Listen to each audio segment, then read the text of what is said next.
Johanna, Valentin, bonjour. On Bonjour. est là pour parler de l'invention de nos vies qui se joue jusqu'au 23 novembre au théâtre Rive Gauche. Est-ce que vous pouvez nous parler en quelques mots de cette pièce, de l'histoire? Alors, c'est l'histoire d'un certain Sam Tahar, qui est un grand avocat d'affaires, grand avocat pénaliste, voilà, aux États-Unis. C'est un Français, voilà, qui a fait carrière aux États-Unis.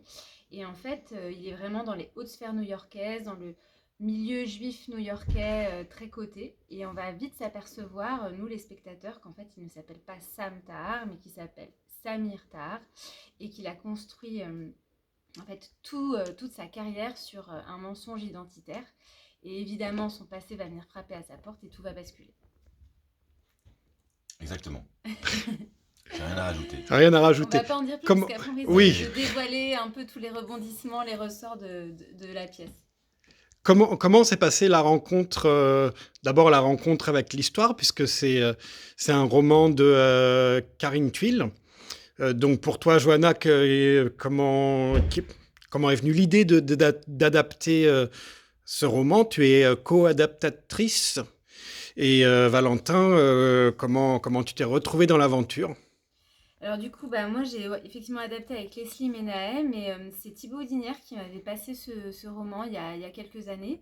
Et puis quand je l'ai lu la première fois, je me suis dit, oh là là, c'est génial, mais c'est inadaptable au théâtre. Et puis en fait, la pièce n'a pas, enfin le roman n'a pas cessé de me hanter, et je me suis lancée quelques années plus tard. Voilà. et moi, pareil, par Thibaut Audinière, qui m'a d'abord parlé du livre et qui me l'a filé. Je l'ai lu, je me suis dit c'est incroyable. Je me suis dit c'est inadaptable, mais Johanna l'a fait. Voilà. Donc après, j'étais très content, et puis après, on a commencé à Et puis travailler. après, on s'est rencontrés, enfin voilà, on a fait des auditions, etc. Et puis pour moi, c'était voilà, évident que c'était le personnage, que Valentin allait incarner très très bien ce personnage. Vous avez tous les deux été moliérisés. Johanna pour Est-ce que j'ai une gueule d'Arletty? Valentin pour Sept morts sur ordonnance. Quand on a des Molières, est-ce que c'est plus facile d'entrer dans un théâtre, d'accéder à une production, ou est-ce qu'au contraire on est attendu au tournant parce qu'on vous en demande encore plus?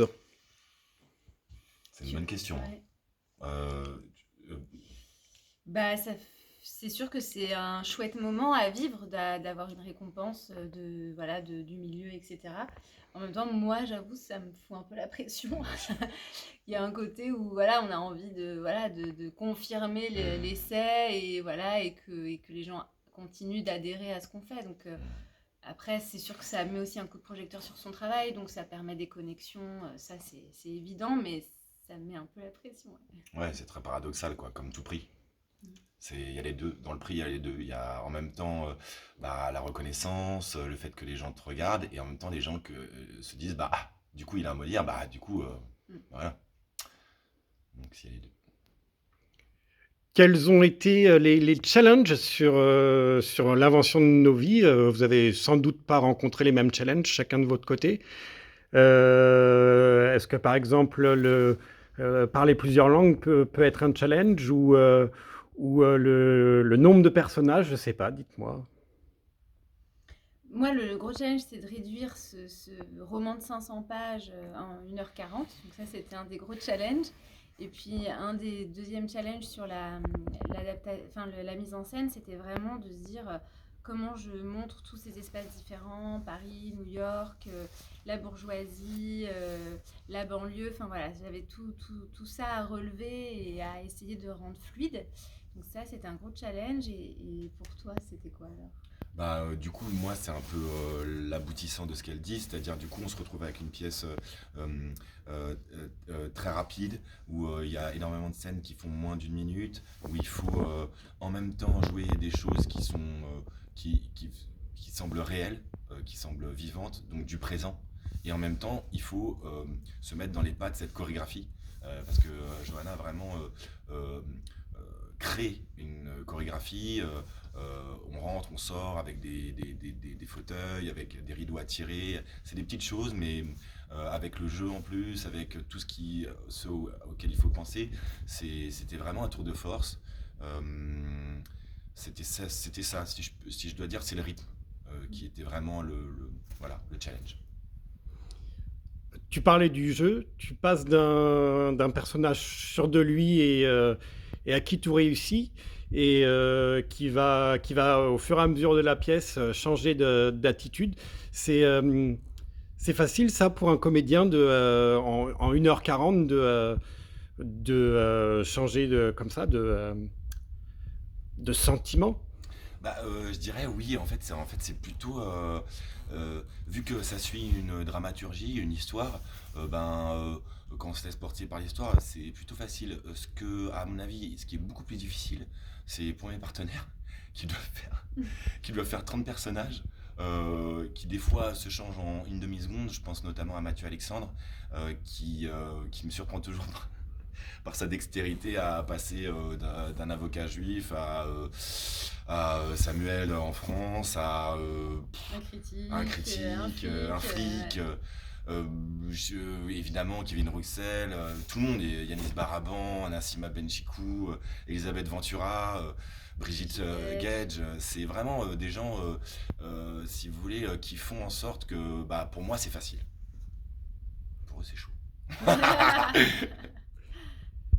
Et est-ce que le fait d'aborder les religions, puisqu'on parle de plusieurs religions dans cette pièce, c'est une évidence où on a une appréhension en se disant comment le public va prendre ça? Bah, c'était vraiment une grosse appréhension. On en a beaucoup parlé tous ensemble. Ça a été vraiment un sujet quoi, qu'on a beaucoup appréhendé, les acteurs et moi. Enfin, vraiment, on s'est posé plein de questions pour que ça passe bien. Et moi, j'avoue qu'à chaque fois que la scène entre Lévi et Samir arrive, où on va vraiment parler des Juifs et des Arabes, j'ai toujours un peu la trouille que quelqu'un se lève et dise mais putain, c'est quoi cette pièce, enfin, j'avoue, il y a quelque chose, je trouve qu'il y a quelque chose d'osé dans cette prise de parole-là. Et voilà, j'ai toujours une petite appréhension. Ouais, c'est vrai, mais moi je suis pareil, à chaque fois que je vais jouer la scène de Pierre où je dis que je suis arabe, euh, arabe musulman, Ouais. issu de religion musulmane, c'est toujours un peu compliqué parce qu'on sait très bien par exemple qu'un arabe peut être juif, et que c'est beaucoup plus complexe que ça. Mm. Et aussi parce que je pense que tu me confirmeras, Johanna, mais parce que au final, la pièce ne parle pas de ça. Non. C'est-à-dire qu'elle, oui, elle traverse ses univers, Mm. ses confessions, mais elle parle surtout de quelqu'un qui est paumé dans son identité, dans son rapport au monde, son rapport à la réussite. Mm, mm. Pour terminer, comment vous décririez la pièce pour donner envie au public de venir la voir pour ceux qui ne l'ont pas encore vue? C'est pas facile comme question. C'est pas facile. Je dirais que c'est une pièce contemporaine, vraiment d'aujourd'hui, qui traite de sujets très actuels, qui est traitée de manière très cinématographique. Du coup, je pense qu'on est pris en haleine, on est dans le rythme haletant de ce personnage et on va être tous à un moment confrontés à des questions qu'on a pu se poser. Jusqu'où on est prêt à aller pour réussir? Qu'est-ce que c'est que réussir? Qu'est-ce que c'est que l'identité? Est-ce que c'est ce qu'on est au départ? Est-ce que c'est ce qu'on va construire? Et voilà, je pense que c'est intéressant ça résonne en chacun, je pense, à un moment, cette pièce. Oui, et puis aussi, je dirais que